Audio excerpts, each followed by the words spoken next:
Um, we got some numbers. You know, here I'm the numbers guy. I learned from Hokage highlights. The niggas, y'all love when I roast people. Niggas don't even understand numbers when I bring it up. Hold up. I gotta highlight this one because this shit be making my head hurt. Which I think it was this one because I pinned numbers, it. Mason. Here it is. So here on this stream, we talk numbers. And the funny thing about when we talk numbers is, for those who don't understand, I bring up numbers to point out the hypocrisy and the lying in the gaming community. We got Xbox fanboys, PlayStation fanboys, PC master race, Nintendo Luigi hat wearing ass niggas, all leaving nasty comments on developers' tweets, doing Twitter spaces, leaving nasty comments on YouTube videos, pretending to be pro gamers. But 60% of you niggas do not buy new games. Y'all play games that are 6 years or older. And I have it bookmarked. And I'm gonna start doing this every single time. I got the article bookmarked now, so all I gotta do is type in 60% on my damn web browser to bring it up, because motherfuckers swear I'm lying. But one thing I've never done is use data to prove whether or not a game is good. If I like a game, it's based off of my own recommendation and my own preferences. I've never used, because like niggas love to call me the DJ Academics of gaming. This nigga in the comments basically said I'm not, he said another way that I'm like academics is I use numbers to define whether or not a game is good or not. He said ACT defines good music off of sales, which he does do that a lot, yet TBH is defining games off the same metric. Hence the Xbox or Sony ponies don't buy games, so how can it be game of the year? I replied, except I've never said a game is good or bad because of sales. I use the numbers to expose all the pro gamers who don't play games. It's to expose all this corporate cheerleading when most aren't even buying games. And the sad part is I explain this every time I talk numbers. The conversations are to point out the hypocrisy and the lying, not the quality of said games. I say this every single time. It's getting to a point where I'm like, are y'all trolling? And then I have to remember like, yo, some of you are really that fucking stupid. They called you what? I've never said a game was bad because it sold bad. Matter of fact, the joke is PlayStation niggas don't buy games, but y'all claim the Final Fantasy VII Remake is the greatest game of all time. I bought the game. I said I liked the game. What are y'all talking about? Facts, damn near every Sony pony be screaming, but you said, it should be making my head hurt. So understand, when I bring this data up, it's just for conversation, and it's mostly to point out the hypocrisy in a lot of things. It's not to say whether or not a game is good or bad. I don't define that shit. I don't define whether or not a game is good or bad. Any art. That's one of the reasons why it's so hard to have a conversation about hip hop. Motherfuckers love to bring up sales. What does that have to do with the art? Most people have low intelligence. The sooner we accept this, the sooner your stress levels will go down. Yeah, we need that Snow Bunny badge, that Snow Bunny Hunter badge. Anyways, social and casual experiences command gaming revenue by 2028, says PwC. I don't know what PwC is. Released this week, Global Telecom and Entertainment and Media Outlook 2024 to 2028 names gaming among the fastest growing large sectors in the entertainment and media industry. It states that while the pace of this growth will decline as the segment matures, gaming will account for 9% of the entire market by 2028. The report, which considers 53 territories across North America, Europe, Middle East, Africa, Latin America, just say the whole goddamn world. Around 80 of the world's population claimed the superchargers for increased wealth over the next 4 years are social and casual gaming platforms. These accounted for 68.7% of overall revenue in 2023. They predicted to have a 76.4% share by 2028. Translation, the biggest group of gamers is casuals in the world, which doesn't surprise me because gaming has gone mainstream. It actually further backs up the 60% argument. I think COVID did something where gaming was already teetering towards mainstream. I think it started, you could argue, with Modern Warfare, the original Modern Warfare and Modern Warfare 2. That was the first time I feel like gaming really started to cross over And then I think COVID and Fortnite really helped take it to like another level. And it will continue to grow into the mainstream where, you know, there are people who only know Call of Duty, they know Mario, and they know like Fortnite. That's all they know. So a lot of these numbers are going to be skewed. And because of it, a lot more people I think are going to identify themselves as gamers, but they never played a Sekiro or a Liza P. They never played a Zelda. And that's okay. I'm not going to take it away from them.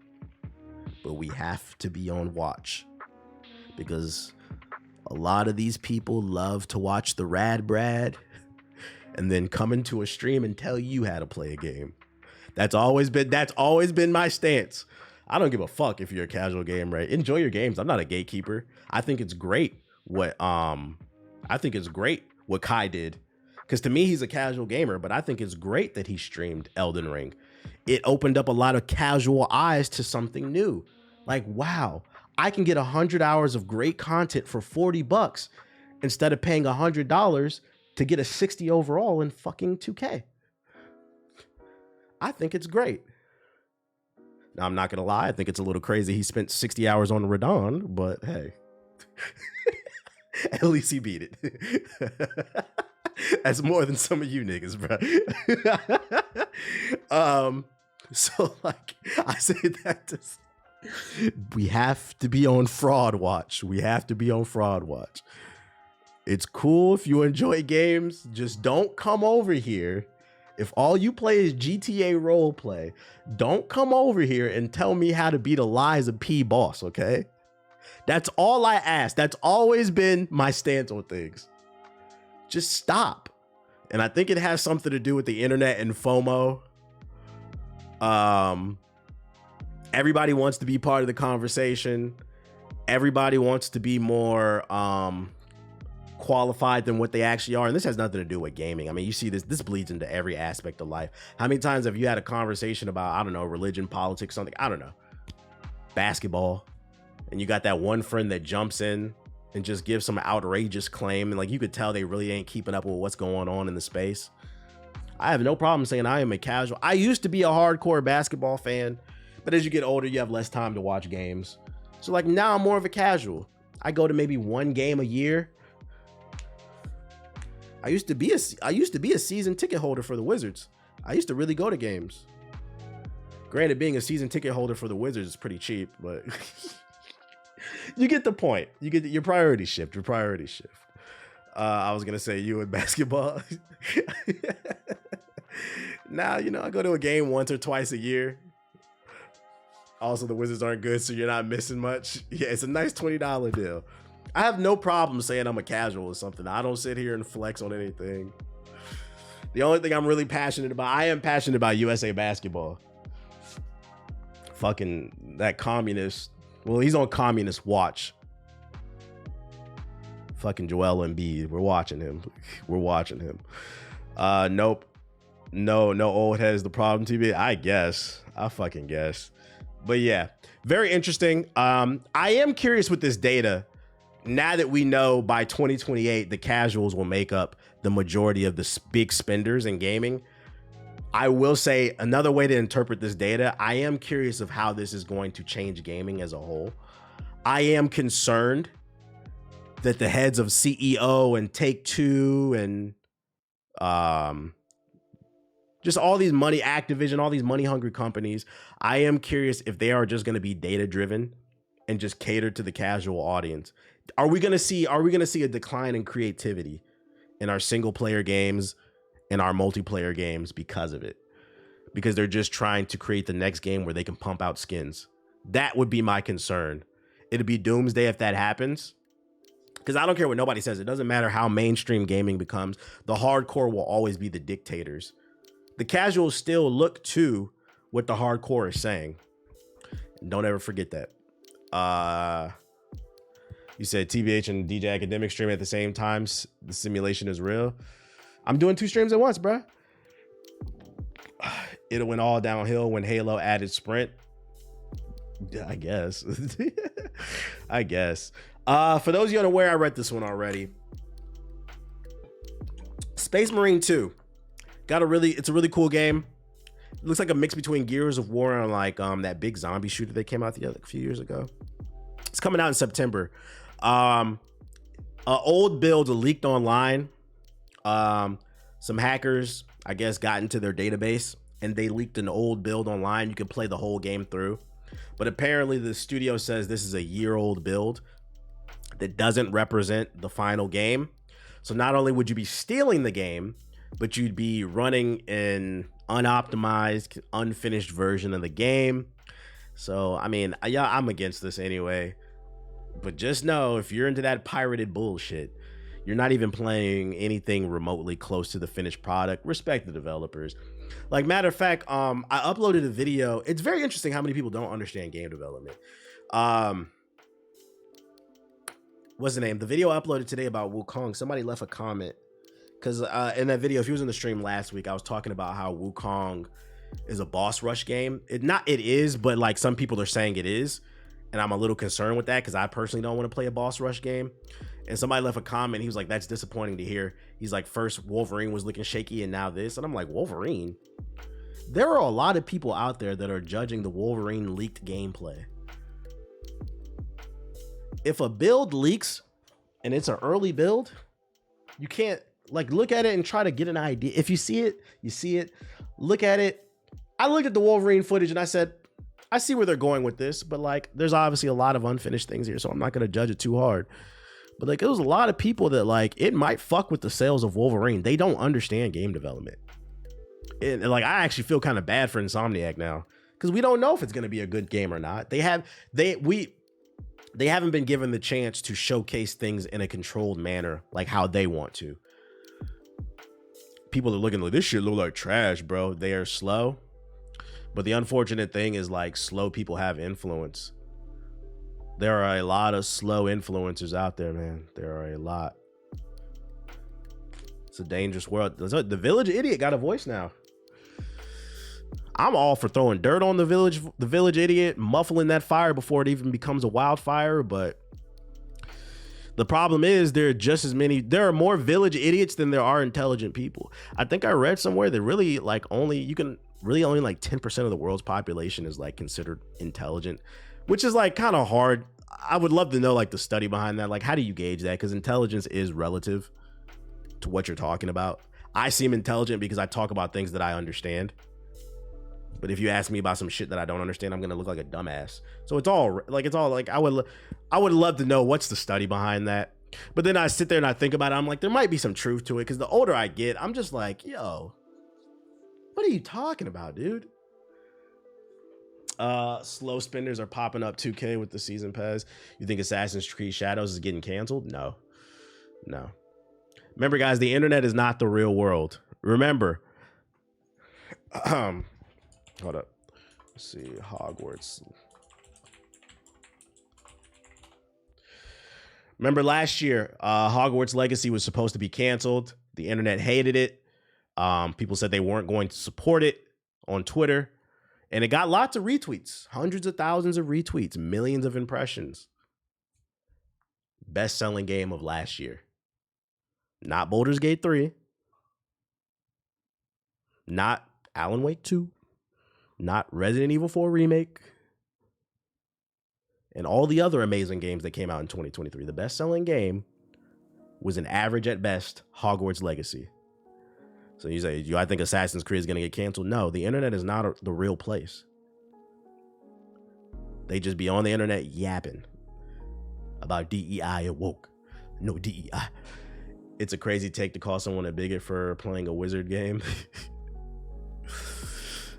Shit, I'm not gonna lie. I'm one of those people. I don't give a fuck with the internet. I'm a grown man. You can't tell me how to spend my money. If I don't want to spend it, it's because I don't want to spend it. Salute to the gaming community. Dialing it back to the 2K community. So for those of you who missed the stream last week, Apex Legends, they introduced a new thing for the latest season 22, I believe, where they're implementing 2 battle passes into the season. So like, you know how there's rank splits, part 1 is and then part 2, they're now splitting the battle pass and you have to pay for 2 battle passes in one season. And the way they try to justify it is you get more crafting materials, but Overall, it's still more expensive. People are not fucking with it. And because of it, Apex Legends has been getting review bombed. I said last week, this is going to kill the game. Not right away, but I think within the next season or two, it's probably going to kill it. It was already on the decline, and this was like the final nail in the coffin. If I had to take an educated guess, they're probably going to try to backtrack next season. Like because these type of things take a long time to plan. You can't just reverse it. So like, I think next season, they're going to try to go back to the old way, just one battle pass, but the damage is done. You can apologize, but we aren't going to forget you tried to fuck us without our consent. So like, and now I salute to the Apex community. Salute to the what was the Space Marine? Not the Space Marine. What was the Space Bugs game? They did it too. They fought back. It seems like it's every community. Helldivers, yeah. Salute to the Helldivers community. It seems like it's every fucking community but 2K. And regardless if you succeed or not, because Helldivers has had some struggles still, at least they tried. You don't have to play this shit. There are more games. We have a very unique problem. There are more games than ever to play. There's more competition than ever to play. You don't have to continue to get fucked. I'm starting to think you like that shit.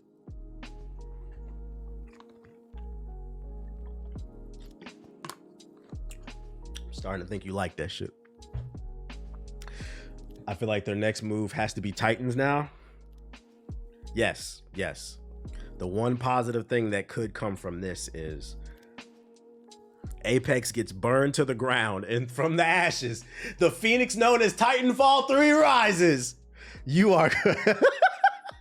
You said them niggas got a fetish? Yeah. 2K niggas might have a fetish. They might have a fetish. From the ashes, Titan. Like, I feel like that's the only way we will forgive you. Yeah. Drop that Titanfall. You saying they fans? They fans. So shout out to the Apex community. Continue to review bomb that shit. Continue not to play it. Continue not to buy shit. Fuck you, EA. That's what I like to see. They have a humiliation kink. Yeah. It's because of the content creators. 2K creators stop playing and people try and fill voids, which counteracts the boycott. It's a crabs in a bucket mentality. Instead of like sticking together, what happens is like you will, because there are creators in the community in 2K that'll boycott, but what happens is there are smaller or mid-tier creators. I don't even want to say size. They're just creators. They look at it as an opportunity. Oh, this nigga ain't making 2K content anymore. I'm gonna fill a void. Like, no, you need to get on. Like, this is for the community. People only thinking about themselves. They're only thinking about themselves. I mean, Titans in a new map in Apex, but Titanfall 3. No. We need Titanfall 3.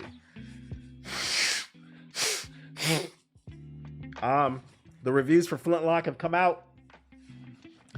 The average overall Metacritic score is a 70 overall, 4 out of 5s, 8, 7, 6. Reviews are mixed. I've been playing it. The review embargo lifted yesterday, so I mean I could talk about it. I've been playing it. I'll probably stream it tomorrow. I got like 4 or 5 hours on it. I give it like a 7 out of 10. I think it's a fair score. It's a Game Pass game. It's a good game. It's like Elden Ring meets Mario. It's got a lot of platforming in it, with like Souls-like combat, but more fast-paced, not as hard. It's like Jedi Survivor in terms of difficulty. I will say it's a little janky.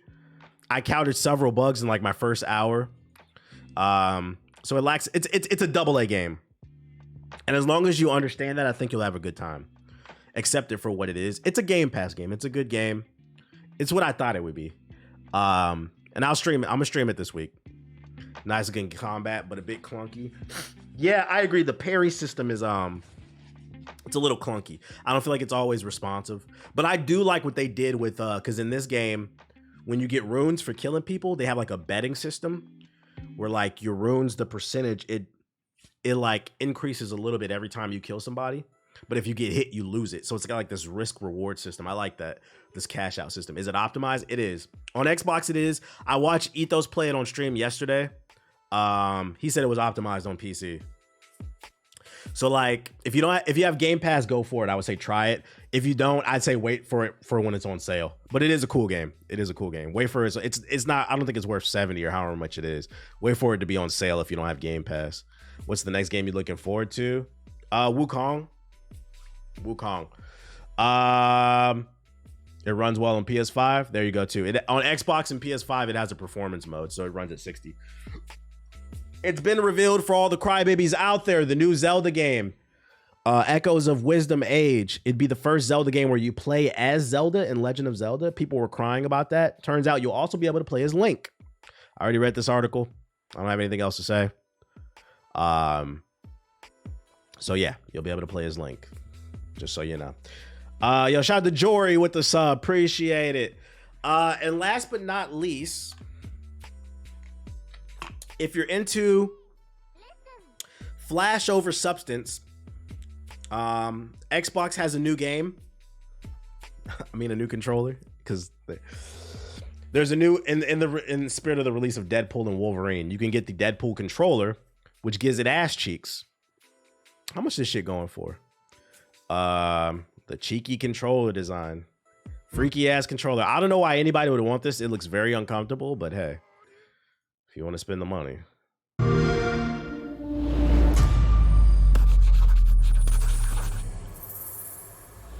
Oh, it's for a giveaway? Okay, my fault.